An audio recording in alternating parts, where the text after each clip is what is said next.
Important scientist के अंदर अपन ने देखे थे, थोड़े बहुत आज और अपन देख लेते हैं। तो इंपॉर्टेंट साइंटिस्ट देख रहे थे, जिसके अंदर मेजर मैंने आप लोगों को बताया भी था कि मेजर आप लोगों को नॉर्मनी बोर्लॉग, विलियम गॉड, ठीक है, ये तो मेजर साइंटिस्ट है, ठीक। विलियम गॉड और ग्रीन को पता है कि एग्रीकल्चर की सबसे बड़ी रिवॉल्यूशन है, तो उसको आप अच्छे से याद रखें, ठीक है। जितनी भी क्रांतियां हैं उनमें से सबसे जो इम्पोर्टेंट आती है वो हरित क्रांति आती है, और हरित क्रांति अपने लिए सबसे ज़्यादा इम्पोर्टेंट है। तो उसमें से आप लोगों को 2-3 साइंटिस्ट याद रखने हैं। क्या क्या रखने हैं? विलियम गॉड, स्वामीनाथन और नॉर्मनी बोरलॉग, और इन तीनों की क्या क्या उपलब्धियां हैं वो भी ध्यान रखें।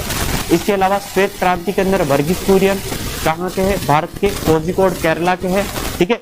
इसके अलावा फिर आप क्या याद करोगे? KL चड्डा। यहाँ तक तो सबसे इम्पोर्टेंट ये क्रांतियों में 4-5 नाम सबसे ज़्यादा इम्पोर्टेंट होते हैं। इसके अलावा माइनर काफ़ी सारे देखे थे, ठीक है, उनको भी आप लोगों को क्या करना है? याद। इसके अलावा देखो आज जो हम स्टार्ट करेंगे, टीकी पटेल हो गया था ना, ठीक है, ऑर्गेनिक फार्मिंग वगैरह हो गया था, सॉइल साइंस वाला जीनोग्रेडेस्टी वगैरह हो गया था, ये नहीं हुआ था ना। यहीं से अपने को क्या करना है? ट्रिपलेट वाला हो जाता है ना, 0 टिलेज हो गए थे, ठीक है। शून्य भू परीक्षण वगैरह सारा हो गया था। आज अपन देखेंगे जीनोग्रेडेस्टी, ठीक है। अब ये सारा आउट ऑफ कंट्री है, ठीक है, भारत के बाहर के है। इसे अपन क्या कहते हैं? सूक्ष्म जैविकी के पिता कहते हैं। क्या कहते हैं? सूक्ष्म जैविकी के जनक कहते हैं, या मृदा सूक्ष्म जीवी के जनक के नाम से भी अपन इसको जानते हैं, ठीक है। इसके अलावा देखो पीटर डिक्री सेंजी, इनका नाम काफी इंपॉर्टेंट है, काफी बार क्वेश्चन भी पूछा जाता है। किसमें पूछा जाता है? Father of agronomy. किससे रिलेटेड है? फादर ऑफ,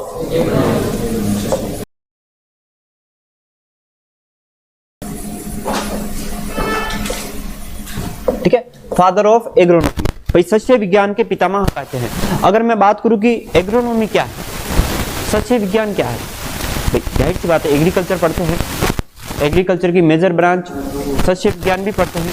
तो सस्य विज्ञान का मतलब क्या है?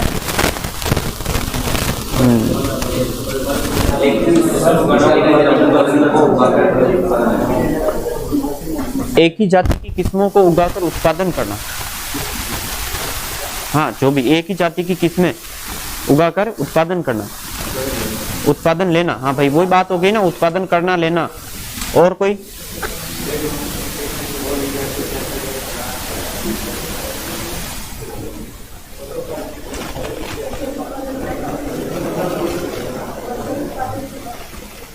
क्षेत्र प्रबंधन। भाई सीधी से बताया था, एग्रोनॉमी जब मैं पढ़ा रहा था या फिर सर ने जब भी पढ़ाया था एग्रोनॉमी, तब आप लोगों को बताया भी था कि एग्रोज क्या होता है? एग्रोज प्लस नोमस या नोमोस बोलते हैं अपन इसको, ठीक है। नोमोस का मतलब होता है प्रबंध। क्या होता है? प्रबंध, ठीक है। और एग्रोज मतलब क्या होता है? खेत, जिसे अपन बोल सकते हैं क्षेत्र, यही होता है ना। यानी कृषि विज्ञान की वह शाखा जिसके अंतर्गत फसल उत्पादन के साथ खेत का प्रबंध भी किया जाता है, वो क्या है? एग्रोनॉमी, सस्य विज्ञान है। कहाँ माइंड लगा रहे हो? एक ही किस्म उगाना, गेहूं उगाना, जौ उगाना, दलहन उगाना, हर कुछ उगा रहे हो, मर्जी आओ जो। मतलब सस्य विज्ञान देखा भाई, जरूरी नहीं है कि हॉर्टिकल्चर के अंदर सिर्फ आप पोमोलॉजी जैसे पढ़ रहे, तो पोमोलॉजी में सिर्फ फल का उत्पादन ही करोगे। डायरेक्ट पोमोलॉजी मतलब फल उत्पादन, आम उगाना, संतरा उगाना, मौसमी उगाना, नारंगी उगाना, इसका मतलब ये नहीं होता।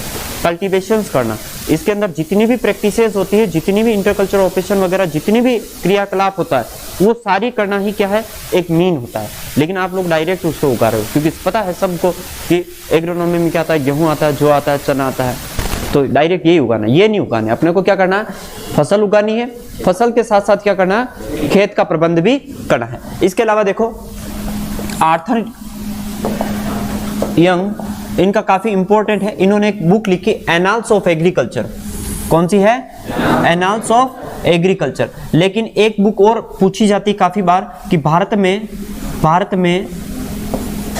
में कृषि का इतिहास, कृषि का इतिहास,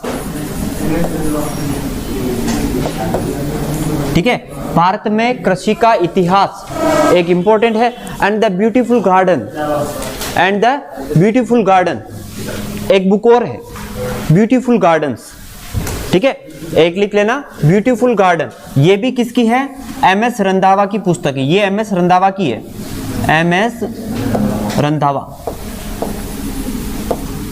ठीक है। और एनाल्स ऑफ एग्रीकल्चर किसकी है? एनाल्स ऑफ एग्रीकल्चर आप लोगों को आर्थर यंग की मिलेगी, ठीक है। तो 3 बुकें यहां लिखाई, ध्यान रखना, एनाल्स ऑफ एग्रीकल्चर, इसके अलावा हिस्ट्री, इंडियन एग्रीकल्चरल हिस्ट्री, या फिर अपन इसको बोल सकते हैं भारत में कृषि का इतिहास, and the beautiful garden, beautiful garden लिख लेना, ब्यूटीफुल गार्डन। ये दोनों पुस्तक एमएस रंधावा की है, भारत में कृषि का इतिहास और ब्यूटीफुल गार्डन दोनों किसकी है? एमएस रंधावा की। इसके अलावा देखो ब्रिक्स वगैरह, बिल्टिंग पॉइंट, परमानेंट बिल्टिंग पॉइंट, ठीक है, ब्रिक्स ने खोजा था लेकिन इतना इंपॉर्टेंट नहीं है, ज्यादातर नहीं पूछा जाता। तो परमानेंट बिल्टिंग, बिल्टिंग यानी मुरझांक बिंदु, ठीक है, बिल्टिंग का मतलब क्या होता है? मुरझाना। और परमानेंट बिल्टिंग आ रहा है, इसका मतलब क्या होगा? परमानेंटली पौधा जो होगा क्या होगा? मुरझा जाएगा। यानी बिल्टिंग पॉइंट भी 2 तरह की होती है, एक तो टेम्परेरी होती है और एक क्या होती है? परमानेंट होती है। टेम्परेरी में तो क्या होता है? मुरझाता है, पानी देते हैं वापस खिल जाता है, मुरझाता है, पानी देते हैं वापस खिल जाता है, ठीक है। लेकिन परमानेंट में क्या होता है? एक बार मुरझा गया, एक बार मनमुटाव हो गया तो फिर खत्म होता है ना। तो यहाँ 2 चीज मिलेगी। तो ब्रिक्स के नाम से आप लिखेंगे परमानेंट बिल्डिंग, ठीक है, परमानेंट बिल्डिंग। यानी परमानेंट बिल्डिंग का मतलब क्या होगा? कि कंप्लीटली पौधा क्या होगा? इस स्टेज पर मर जाएगा। पौधे की एक ऐसी बिंदु जिस पर पानी नहीं देने की वजह से पूरा पौधा क्या होता है? मर जाता है, ठीक है। इसके अलावा देखो पीएफ कॉन्टेक्ट जो कॉन्सेप्ट है, ये आप लोगों ने केमिस्ट्री के अंदर भी काफी बार पढ़ा होगा, पीएफ वाला है ना, पीएफ वैल्यू वगैरह किसने दिया था? स्कॉफिल्ड ने दिया था, ठीक है। स्कॉफिल्ड ने क्या कहा था? पीएफ से रिलेटेड जितने भी कॉन्सेप्ट था वो सारा किया था। और पीएफ वैल्यू, पीएच वैल्यू सारा अपने को एग्रीकल्चर केमिस्ट्री वगैरह, या फिर अब जो सोइल साइंस वाला जो पढ़ता है ना, सोइल केमिस्ट्री वाला पोर्शन, तो सोइल केमिस्ट्री वाले पोर्शन में आप लोगों को मिलेगा, ठीक है। तो पीएफ कॉन्सेप्ट में आप लोग ध्यान रखें, क्या मिलेगा? स्कॉफिल्ड, ठीक है।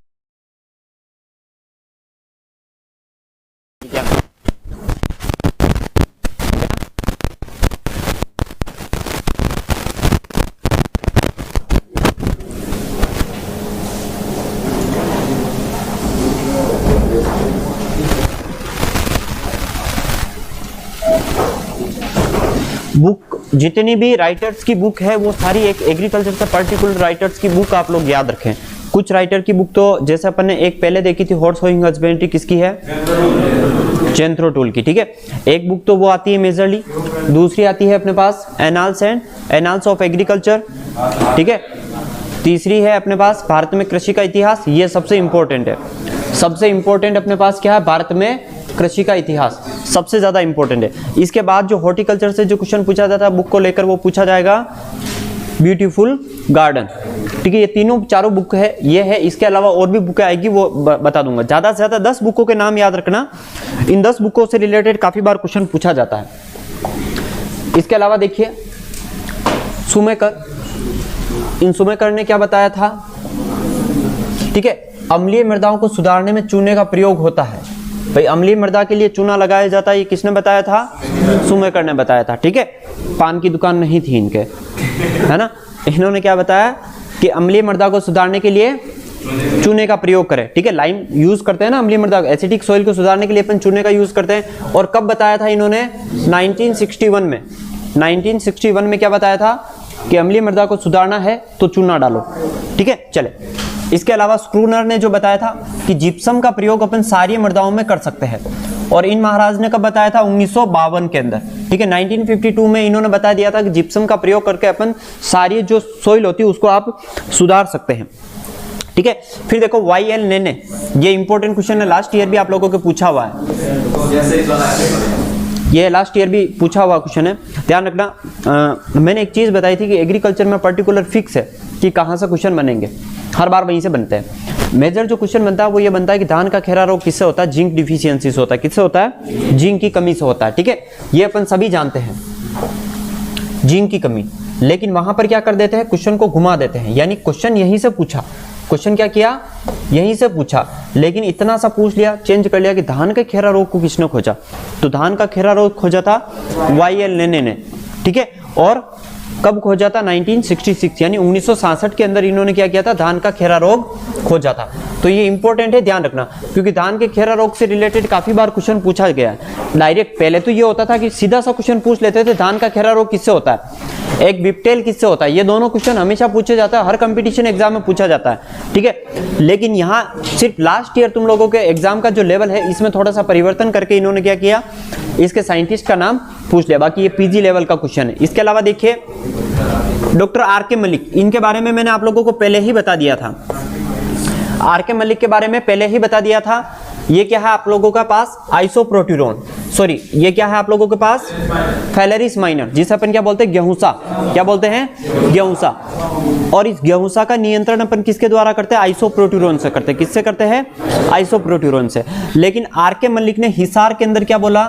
हिसार के अंदर बोला कि ये फैलेरिस माइनर जो है, गेहूंसा जो है, इसका आइसोप्रोट्यूरोन पर कोई इफेक्ट, आइसोप्रोट्यूरोन का इसके ऊपर कोई इफेक्ट नहीं पड़ रहा, यानी ये क्या हो गया? प्रतिरोधी हो गया, इसके प्रति क्या हो गया? प्रतिरोधी हो गया। इसे अपन क्या बोल रहे हैं? गेहूंसा। ध्यान रखना, गेहूंसा, ठीक है। गेहूंसा जो है आइसोप्रोट्यूरोन के प्रति प्रतिरोधी हो गया। ये बात किसने कही? आर के मलिक ने कही। और कहां कही? हिसार में। कहां कही थी? हिसार के अंदर, ठीक है। अब आइसोप्रोट्यूरोन इसके प्रति क्या हो गया? प्रतिरोधी हो गया। गेहूंसा जो है इसके प्रति क्या हो गया? प्रतिरोधी हो गया। तो इसकी जगह अब क्या डालने लग गए? सल्फोसल्फ्यूरोन। लेकिन सल्फोसल्फ्यूरोन मार्केट में हो गया बैन, मेटसल्फ्यूरोन यूज करते हैं, ठीक है, मेजरली ऑल ओवर गेहूं में। पर्टिकुलर फिक्स नहीं है कि फैलेरिस माइनर के लिए मेटसल्फ्यूरोन लेते हैं, ये कहीं नहीं लिखा हुआ है। और ये फिक्स भी नहीं है कि मेटसल्फ्यूरोन का यूज अपन फैलेरिस माइनर के लिए करते हैं। हालांकि वो क्या है? नया वीडीसाइड यानी नया हर्बिसाइड है, ठीक है, जो अपन गेहूं के अंदर मोस्टली यूज करते हैं। तो यहां ध्यान रखना, आइसोप्रोट्यूरोन यूज करते थे, अब उसकी जगह सल्फोसल्फ्यूरोन करते हैं। और सल्फोसल्फ्यूरोन भी क्या हो गया? 2020 में बैन हो गया, ठीक है। तो ये माइनर चीजें आर के मलिक का थोड़ा सा ध्यान रखना इंपॉर्टेंट है।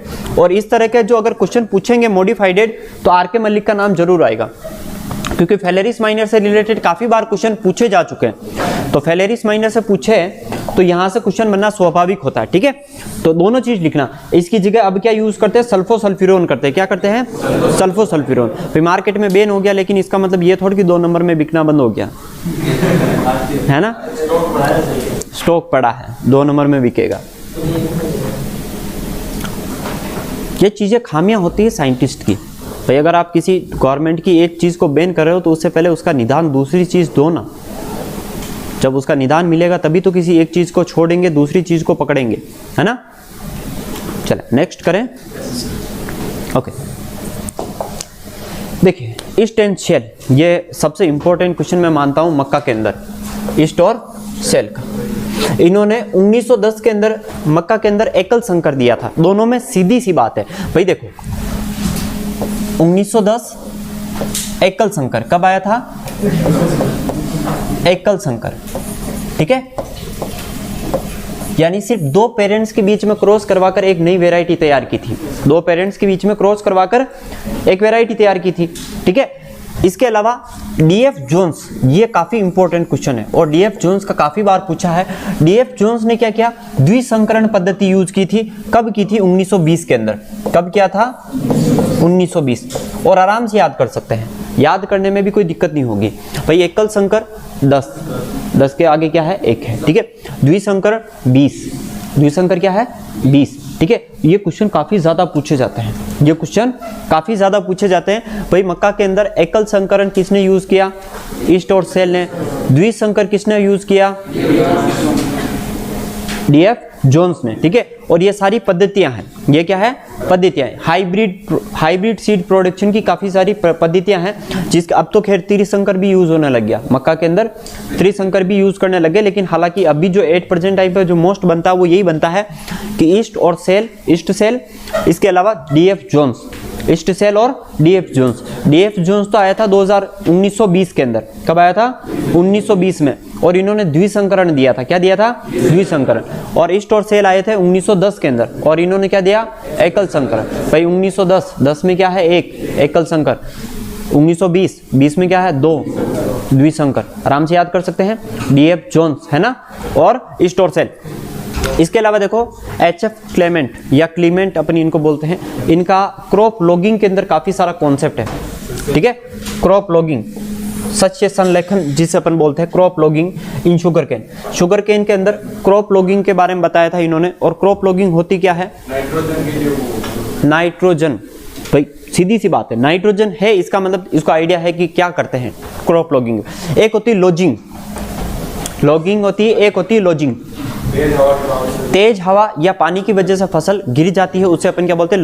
लॉजिंग बोलते हैं, ठीक है, ठीक है। लेकिन यहाँ लॉगिंग का मतलब ये होता है कि आप नाइट्रोजन की मात्रा ज्ञात कर सकते हैं या फिर नाइट्रोजन का पर्टिकुलर इसमें अंदाजा लगा सकते हैं, ठीक है, कि नाइट्रोजन किस स्टेज पर अपने को कब करना है। तो इस स्टेज के अंदर या फिर इस प्रोसेस के अंदर अपन क्या कर सकते हैं? क्रॉप लॉगिंग के अंदर नाइट्रोजन का विश्लेषण कर सकते हैं। किसके खेत में? गन्ने के खेत में। गन्ने के खेत में नाइट्रोजन का विश्लेषण करने में यूज किया जाता है, ठीक है।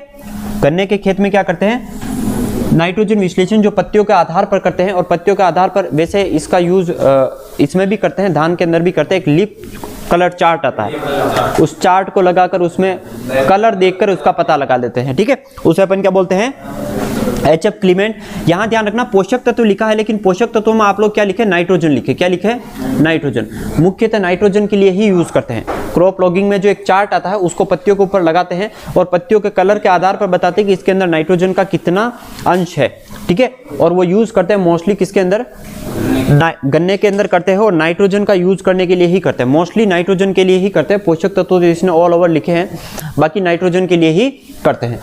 इंपॉर्टेंट है HF क्लीमेंट क्रॉप लॉगिंग वाला, है ना, सबसे ज़्यादा इंपॉर्टेंट है। इसके अलावा क्रॉप लॉजिंग जो आता है, लॉजिंग में ये होता है कि फसल जो होती है हवा या पानी के बहाव से नीचे गिर जाती है, ठीक है। 2-3 चीज़ें होती है जो आप लोगों को ध्यान रखनी है। नेक्स्ट देखें,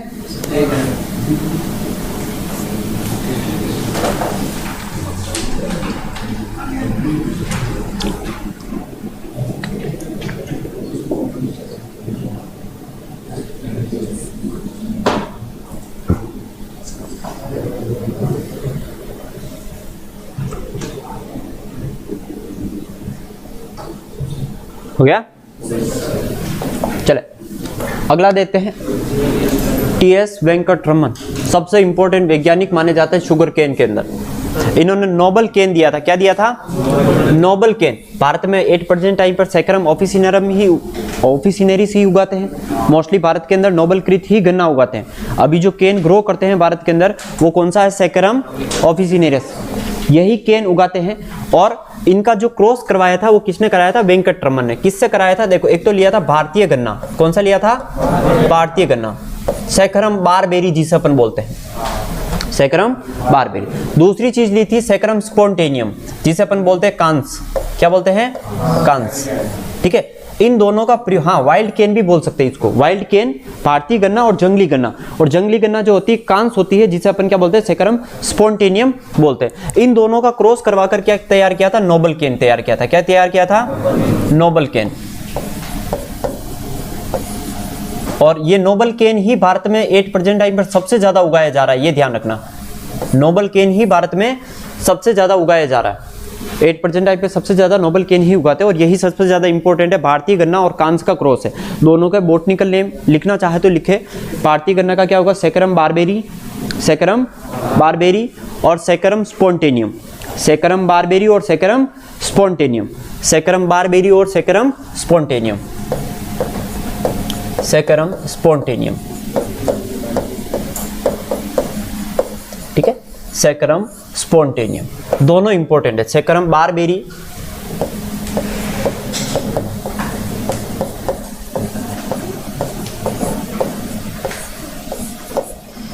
और सैकरम स्पॉन्टेनियम के क्रॉस है। इसके बाद देखो रामानुज सत्य आलू बीज, ट्रू पोटैटो सीड, सत्य आलू बीज, ट्रू पोटैटो सीड दिया था इन्होंने क्या दिया था?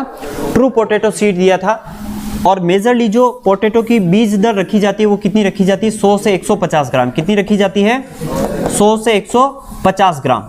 ट्रू पोटैटो सीड के बारे में काफी बार पूछा जाता है, ये विधि क्यों निकाली थी? देखो, आलू के अंदर क्या होता है कि जो बीज निर्माण होता है ये मैदानी भागों में नहीं होता। आलू में बीज जो होते हैं मैदानी भागों में नहीं बनते। मैदानी भाग जैसे अपने वाले बिना पहाड़ी वाले भागों में, है ना, जहाँ पहाड़ियाँ नहीं हो, यानी जो मैदानी भाग होते हैं ना, प्लेन लैंड्स, जहाँ बिल्कुल भी पहाड़ियाँ नहीं हो, वहाँ पर क्या होता है कि आलू के अंदर बीज नहीं बनते, वहाँ आलू के अंदर क्या होते हैं, बीज नहीं बनते। तो बीज नहीं बनते तो उन्होंने क्या किया था, एक ट्रू पोटैटो सीड, एक तकनीक निकाली। इस तकनीक के जरिए क्या किया था, मैदानी भागों में बीज भी तैयार किया था, और बीज कैसा तैयार किया था, वायरस मुक्त। बीज कैसा तैयार किया था, वायरस मुक्त, क्योंकि आलू के अंदर जो मोस्टली बीज उत्पादन होता है वो पहाड़ी क्षेत्रों में ही होता है। आलू के अंदर जो बीज उत्पादन होता है एकदम आप लोगों को टमाटर के बीजों की तरह आलू के बीज दिखाई देते हैं, और सिर्फ कहाँ तैयार होते हैं, वो पहाड़ी क्षेत्रों में ही होते हैं, क्योंकि वहाँ की क्लाइमेट उसके लिए सूटेबल होती है। ठीक है, तो इन्होंने क्या किया कि पहाड़ी क्षेत्रों में आलू के बीज तैयार हो रहे हैं, इसका मतलब आलू के बीज काफ़ी कम पड़ रहे हैं, तो वहाँ से क्या किया इन्होंने, मैदानी भागों में बीज तैयार करने के लिए सत्य आलू बीज दिया। ठीक है, मैदानी भागों में बीज तैयार करने के लिए दिया। और कौन से बीज तैयार होते हैं, तो वायरस मुक्त यानी विषाणु रहित, विषाणु रहित। ठीक है, विषाणु रहित। और दूसरा कारण था मैदानी भागों में बीज तैयार करना, मैदानी भागों में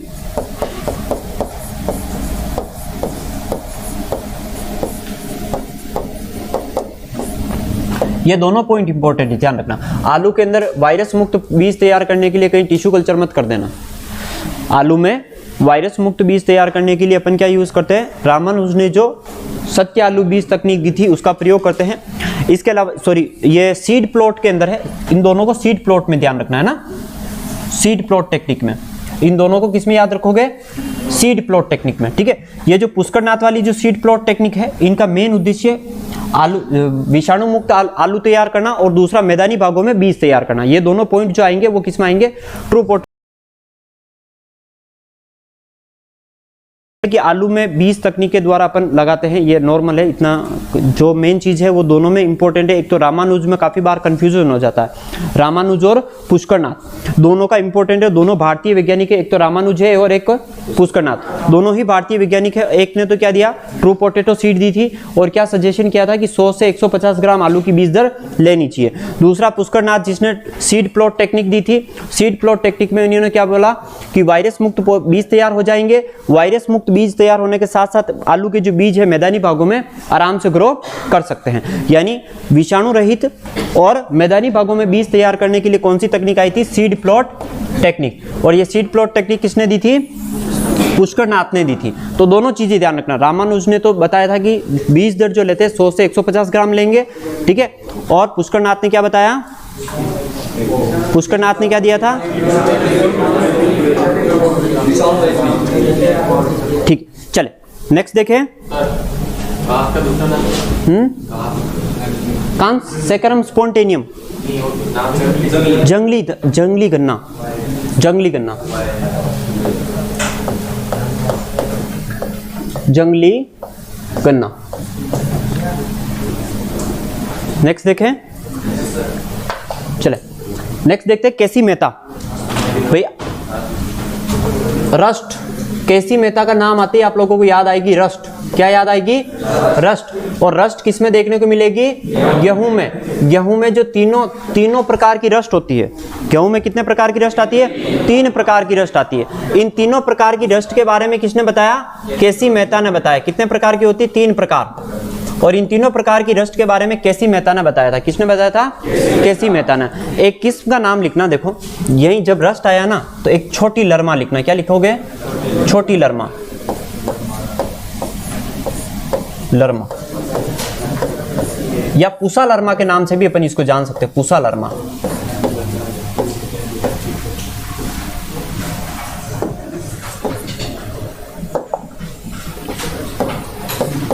ये वैरायटी जितनी भी रस्ट होती है ना, तीनों प्रकार की रस्ट, उसके प्रति क्या रेजिस्टेंट है, उनके प्रति क्या है, रेजिस्टेंट, प्रतिरोधी किस्म। ये एक इंपॉर्टेंट वैरायटी है। जितनी भी प्रकार की रस्ट है गेहूं के अंदर लगती है, तीनों ही प्रकार की रस्ट के प्रति क्या है, प्रतिरोधी किस्म है, एक इंपॉर्टेंट है। और केसी मेहता सबसे इंपॉर्टेंट है। आजकल बीएचयू में सबसे ज्यादा इसका क्वेश्चन पूछा जाता है, केसी मेहता का संबंध किससे है, तो गेहूं की रोली रोग से।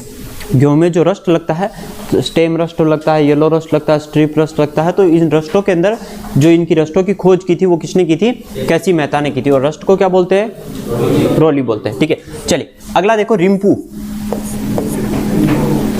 इन्होंने ट्रिटिकल तैयार किया था। क्या तैयार किया था, ट्रिटिकल।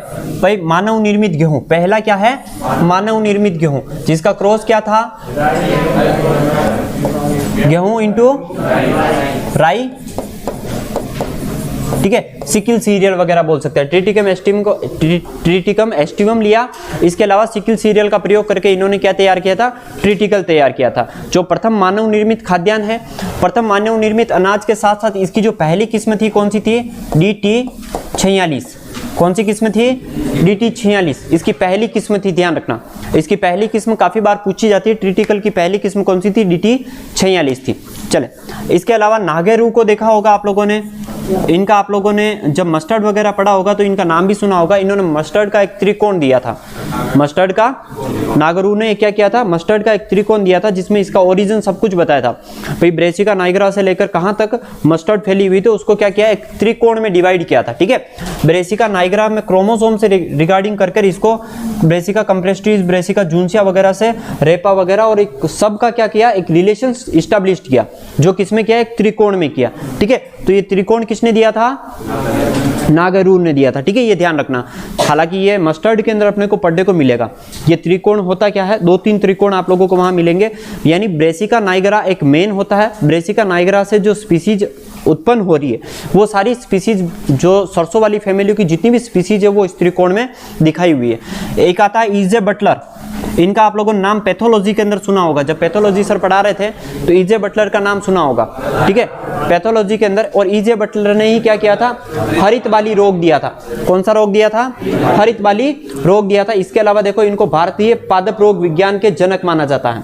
भारतीय पादप रोग विज्ञान के क्या माना जाता है, जनक माना जाता है। ईजे बटलर काफी इंपॉर्टेंट है भाई। पैथोलॉजी के अंदर आप लोगों को जब पैथोलॉजी पढ़ रहे हैं तो ईजे बटलर आप लोगों ने पढ़ा होगा, ठीक है। जेटिनिदम कहाँ पढ़ते हैं आप लोग, जेटिनिदम,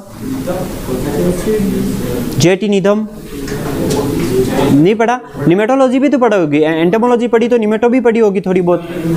सूत्रकर्मी नहीं पढ़े, चलो कोई ना। बाजरे का हरित वाली रोग ध्यान रखना, बाजरे का हरित वाली किससे होता है, ग्रीन ईयर डिजीज किससे होता है, सर्कोस्पोरा एरिच, सर्कोस्पोरा, सर्कोस्पोरा होगा, बोलो वापस। ग्रीन ईयर डिजीज पढ़ा है ना तुम लोगों ने, अरे तुम लोगों ने पैथोलॉजी पढ़ी है, पैथोलॉजी के अंदर मेजरली पूछा हुआ है ये डिजीज। फास्ट जो फास्ट पैथोलॉजिकल डिजीज आती है वो भी इसी के रिगार्डिंग आती है। इसके अंदर सिम्टम्स क्या बनते हैं, ग्रीन ईयर में क्या होती है, बालियां जो होती है पत्तियों के रूप में बदल जाती है, यानी फ्लावर पत्तियों में कन्वर्ट हो जाते हैं। और क्या होते हैं, फंगस, फंगल डिजीज है जो सॉइल एंड सीड बोर्न है, ठीक है। और क्या पढ़ा था, स्क्लेरोस्पोरा ग्रेमिनिकोला, याद आया कुछ, याद आया, चले ठीक है। तो ध्यान रखना, ईजे बटलर ने क्या किया था, हरित बाली रोग दिया था, ठीक है। और हरित बाली रोग किसका मुख्य है, बाजरे का मुख्य है। अर्गट किसका मुख्य है, अर्गट भी बाजरे का है, लेकिन ज्वार के अंदर भी लगता है। अर्गट का मेन सिम्टम्स क्या है, एक गूंद जैसा चिपचिपा पदार्थ निकलता है ना, अर्गेटोइन, हाँ अर्गेटीन निकलता है, ठीक है, अर्गेटिज्म जिसे अपन बोलते हैं। इसके अलावा देखो इगोपोट्रिक्स, इगोपोट्रिक्स, इन्होंने गोल्डन राइस दिया था, क्या दिया था, गोल्डन राइस, सुनहरा चावल। इसमें काफी बार पूछा जाता है कि गोल्डन राइस में किसकी प्रधानता होती है, विटामिन सी कौन बोल रहा था, अरे गोल्डन राइस विटामिन ए, लेकिन यहाँ विटामिन ए ऑप्शन में नहीं मिलेगा आप लोगों को, ये भी ध्यान रखना। विटामिन ए में नहीं मिलेगा। विटामिन ए की जगह आप लोगों को दिएगा कि जो गोल्डन राइस है उसके अंदर सबसे ज्यादा क्या होता है, तो कैरोटीन होता है। क्या होता है, कैरोटीन। और कैरोटीन में भी ध्यान रखना, कौन सा कैरोटीन होता है, तो बीटा कैरोटीन होता है। कौन सा होता है, बीटा कैरोटीन। चाहे आम में कैरोटीन पूछे तो भी बीटा कैरोटीन, जो गाय का जो दूध होता है, गाय के दूध में भी बीटा कैरोटीन होता है। यानी जितना भी एडिबल पिगमेंट जितना भी है जिसके अंदर कैरोटीन पाया जा रहा है उसमें मोस्ट ऑफ कैरोटीन कौन सा है, तो बीटा कैरोटीन है। ये क्वेश्चन अभी दिया था, ये जब मैंने एक IBPS का एग्जाम दिया था तो उसके अंदर एक क्वेश्चन दे रखा था कि आम IBPS बैंकिंग सेक्टर की जो होती है, ठीक है, AFO के लिए अपन देते हैं। AFO के फाइनल एग्जाम में था उसका, एग्रीकल्चर फील्ड ऑफिसर का जो एग्जाम होता है उसके फाइनल एग्जाम में क्वेश्चन था कि आम के पीले रंग में मेजरली कौन सा पिगमेंट पाया जाता है। उसके अंदर दिया था कैरोटीन दिया था, ठीक है, बीटा कैरोटीन दिया था, अल्फा कैरोटीन दिया था और गामा कैरोटीन दिया था। और वहाँ दिमाग लग गया कि कैरोटीन सब जगह डाल दिया, लेकिन कैरोटीन है कौन सा, कैरोटीन है कौन सा, तो कैरोटीन कौन सा है, बीटा कैरोटीन है। क्या हो रहा है ये, चलिए नेक्स्ट देखते हैं। एस नागराजन का नाम सुना आप लोगों ने, नागराजन, इन्होंने क्या दिया था, सुपर गेहूं दिया था। जैसे मैंने कल क्या किसका बताया था, जीएस खुश किस में बताया था, सुपरदान में, ठीक है। जीएस खुश की तरह ही क्या है,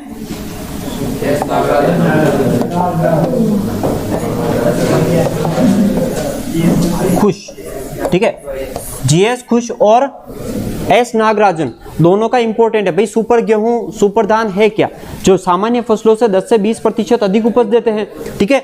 इसके अलावा देखो सीडी माई, इन्होंने क्या किया कि बीटी कॉटन लेके आए भारत के अंदर, ठीक है। बीटी कॉटन भारत के अंदर लेके आए थे। बीटी को यूज किसके अगेंस्ट किया था, ये काफी इंपॉर्टेंट है, ध्यान रखना। बॉलवर्म के अगेंस्ट यूज किया था। बीटी को किसके अगेंस्ट यूज किया था, बॉलवर्म के अगेंस्ट यूज किया था। इन्होंने क्या किया था, बीटी नाम जो बैक्टीरिया था, इस बैक्टीरिया की जो क्राई संरचना थी, उस क्राई संरचना से प्रोटीन निकाला, प्रोटीन से क्या किया, बीटी बनाया, और बीटी को किसके अगेंस्ट यूज किया गया, बॉलवर्म के अगेंस्ट, ठीक है। अब जैसे ही बॉलवर्म के अंदर वो जो उसका लार्वा घुसता है, थोड़ा सा उसका सेल्यूलोज खाता है और मर जाता है, ठीक है।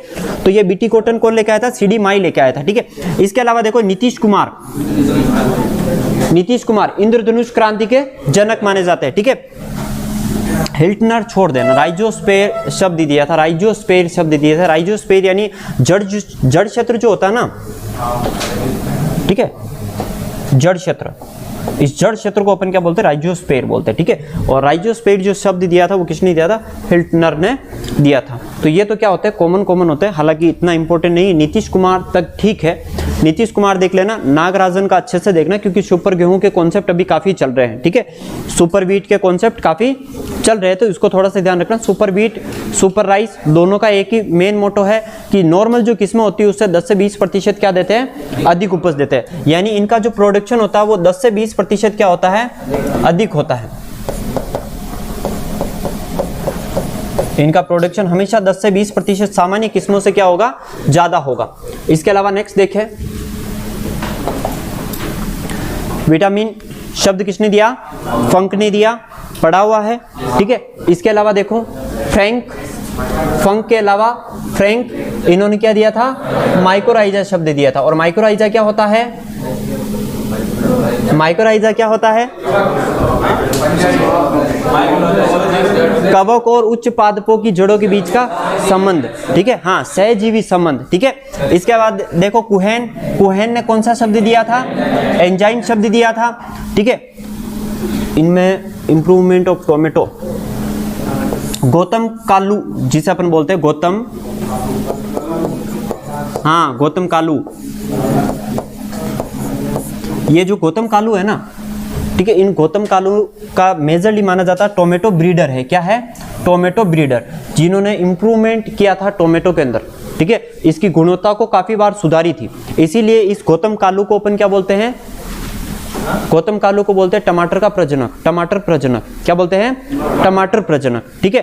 गौतम कालू को अपन टमाटर प्रजनक के नाम से भी जानते हैं, जो इन्होंने टमाटर के अंदर इंप्रूवमेंट्स कार्य किए थे। इसके अलावा देखो डोई, इनका थोड़ा सा ध्यान रखना, डोई इंपॉर्टेंट है।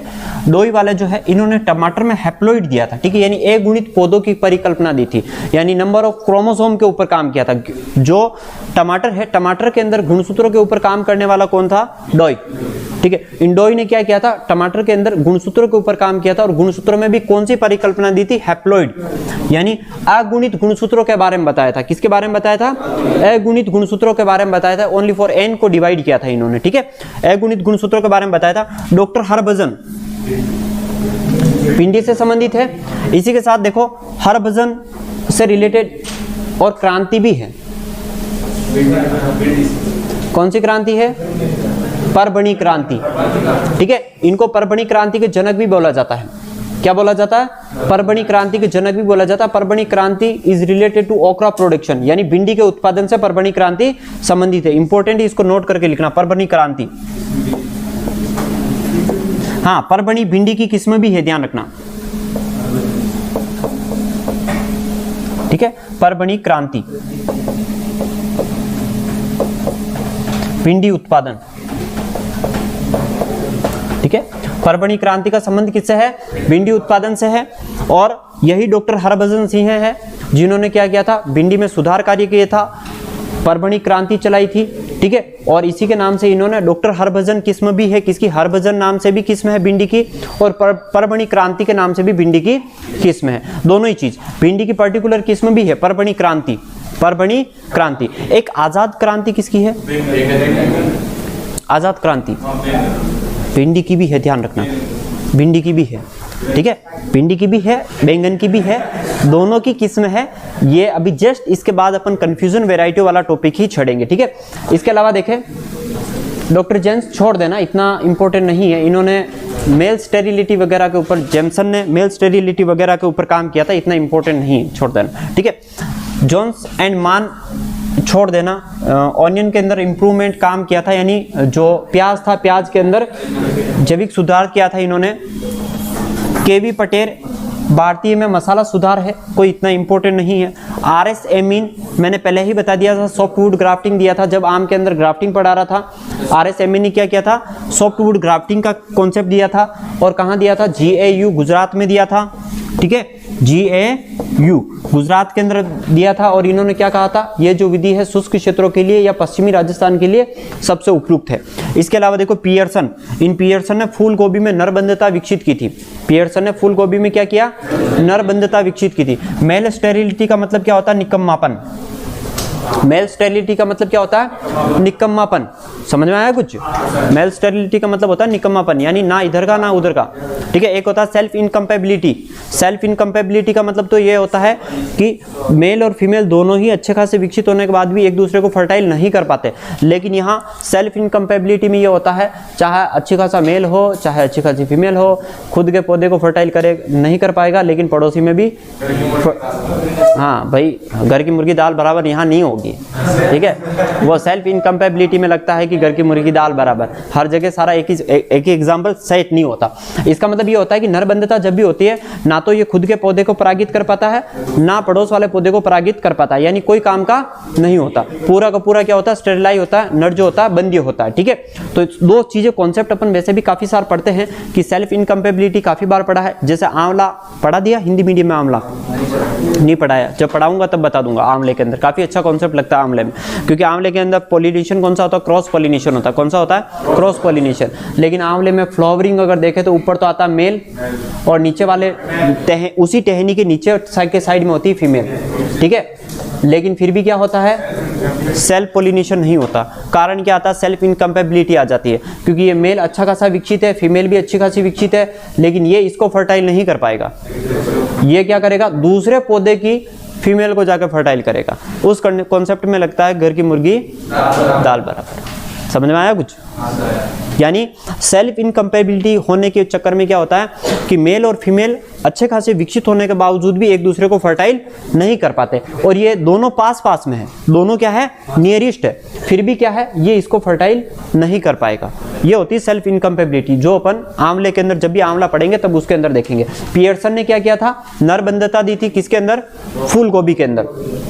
कॉलीफ्लावर के अंदर इन्होंने दी थी। देखो सिस्टमिक पोमोलॉजी के डी कैंडोल के बारे में मैं कल भी बता रहा था, फादर ऑफ सिस्टमिक पोमोलॉजी।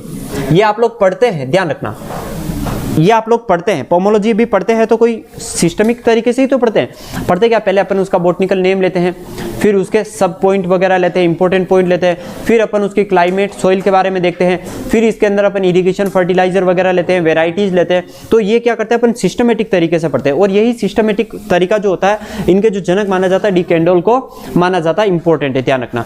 इसके अलावा देखो रंधावा, इन रंधावा को उद्यानिकी के फादर बोला जाता है, लेकिन मैं ये मानूं कि मोरीगोड़ा को उद्यानिकी के फादर बोला जाता है। किसको बोलते हैं?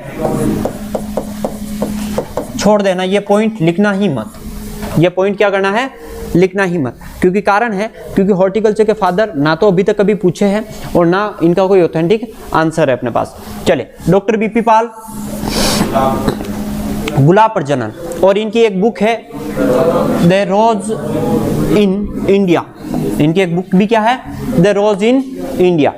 काफी अच्छे वैज्ञानिक है, इन्होंने काफी सारी गुलाब की किस्में विकसित की। इन्होंने गुलाब की काफी सारी विकसित की। इन्होंने और इनके बेटे ने, दोनों ने यही काम किया है। ये और इनका बेटा दोनों ने यही काम किया है।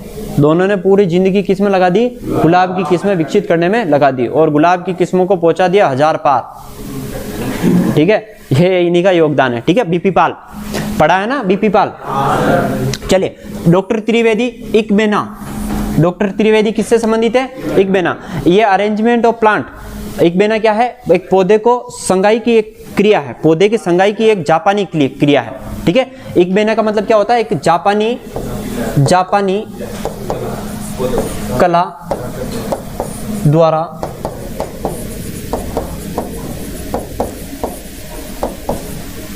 पौधे के संगाई की विधि है ना।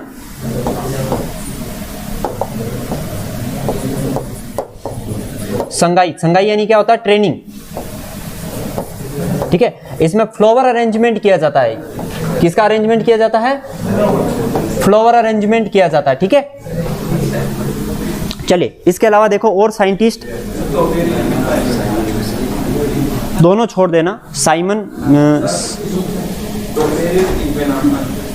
टोपिएरी अलग चीज होती है और इकबेना अलग चीज होती है। इकबेना में अपन सजाते हैं, टेपियोरी वगैरह, टेपियोरी में शायद आकृति वगैरह के से रिलेटेड कुछ है, शेप देते हैं। ठीक है, जैसे टेपियोरी में अपन ने हाथी का दे दिया, घोड़े का दे दिया, उस तरह का जो पौधे को शेप देते हैं ना, वो टेपियोरी में काउंट करते हैं। इकबेना में अपन यूँ करते हैं, इसको ड्वार्फ में लाकर उसको अरेंज करते हैं, पौधे की फ्लावर स्ट्रक्चर को उसको अरेंज किया जाता है, इकबेना विधि। इकबेना आप लोगों को जब ऑर्नामेंटल गार्डन्स आप पढ़ोगे तो वहाँ पढ़ने को मिलेगा। ये दोनों छोड़ देना, दोनों ही केले से संबंधित, सिट्रस से संबंधित साइंटिस्ट छोड़ देना।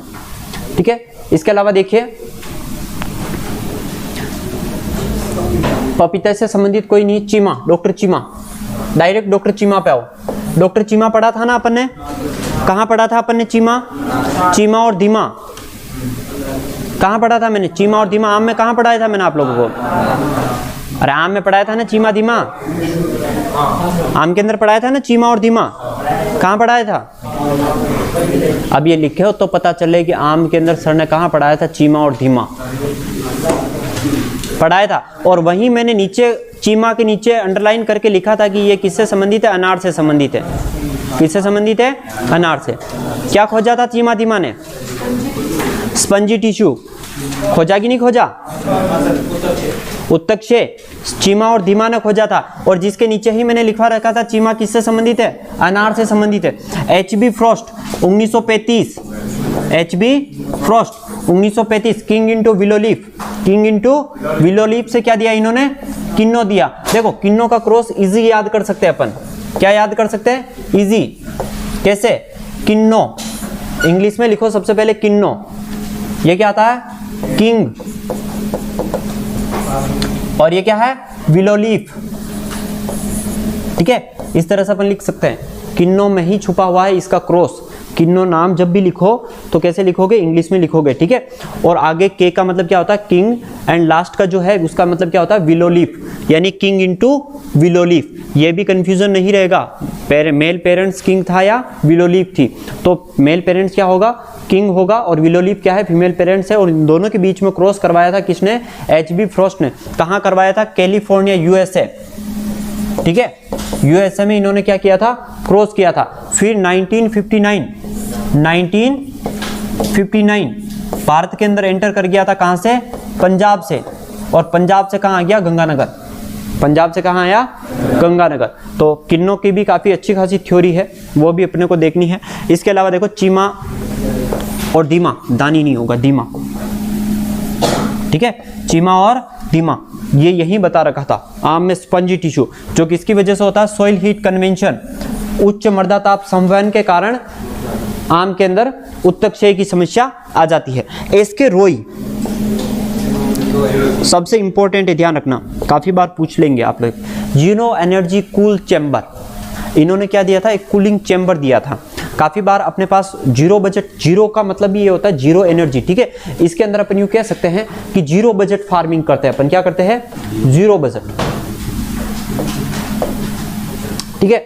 ये एक कूलिंग चेंबर है, इसमें आप लोगों को क्या दिख रहा है, इसके अंदर मेजरली क्या किया जाता है कि अस्थायी समय के लिए चीजों को स्टोर करने के लिए अपन क्या करते हैं, दो दीवारें बनाते हैं, दोनों दीवारें बनाते हैं इस तरह से, एक जो टैंक वगैरह बनाते हैं छोटे छोटे, तो छोटे टैंक बनाकर उस टैंक पर दोहरी दीवार करते हैं और दोनों दीवारों के बीच में रेत वगैरह और बांस वगैरह के बम्बू डाल दिए जाते हैं, ठीक है। अब इसके अंदर क्या किया जाता है, इसमें जैसे ही अपन डाल देते हैं, फिर उसको ऊपर या फिर ऊपर अपन टीन शेड लगाते हैं ना, तो टीन शेड की जगह अपन हाथी घास वगैरह आती है उसको बिछा देते हैं, जिसकी वजह से क्या होता है कि अनटाइमली या फिर कुछ समय के लिए अपन चीज़ों को इसमें स्टोर रख सकते हैं। जैसा आप इसके चारों ओर रेत भरोगे, ठीक है, इसमें पानी का वगैरह का छिड़काव करोगे, ऊपर से आप इसको टीन शेड से ढक देते हो, तो इसका टेम्परेचर और जो ह्यूमिडिटी होती है वो क्या होती है, घट जाती है। टेम्परेचर ह्यूमिडिटी घटने की वजह से कुछ टाइम तक अपन क्या कर सकते हैं, खेत के ऊपर ही अपन चीज़ों को स्टोर रख सकते हैं, चाहे वेजिटेबल्स हो या फिर फ्रूट्स हो, उसको आप कुछ समय के लिए स्कूल चेंबर के अंदर सुरक्षित रख सकते हैं। और जीरो एनर्जी कूलिंग चेंबर अभी एट प्रेजेंट टाइम पर काफ़ी फार्मर के अकॉर्डिंग काफ़ी ज़्यादा प्रचलित है। कारण यही है कि कोई ज़्यादा बड़ा प्रोडक्ट नहीं है, नॉर्मल कंडीशन में अपन खेतों के ऊपर इसको तैयार कर लेते हैं, खेतों पर तैयार करके इसको आराम से रख लेते हैं, वो बिल्कुल ही कम कॉस्ट आती है, ठीक है। तो कम टाइम पर सुरक्षित रखने के लिए अपन ये चीज़ इसमें फॉलो करते हैं, ठीक है। चले, इसके रोई के अलावा कुछ चीज़ें लास्ट की जो है इंपॉर्टेंट पॉइंट्स, ये क्या लिखा हुआ है, ये लिखा हुआ है इंपॉर्टेंट पॉइंट, क्या लिखा हुआ है, हाँ, महत्वपूर्ण बिंदु लिखा हुआ है।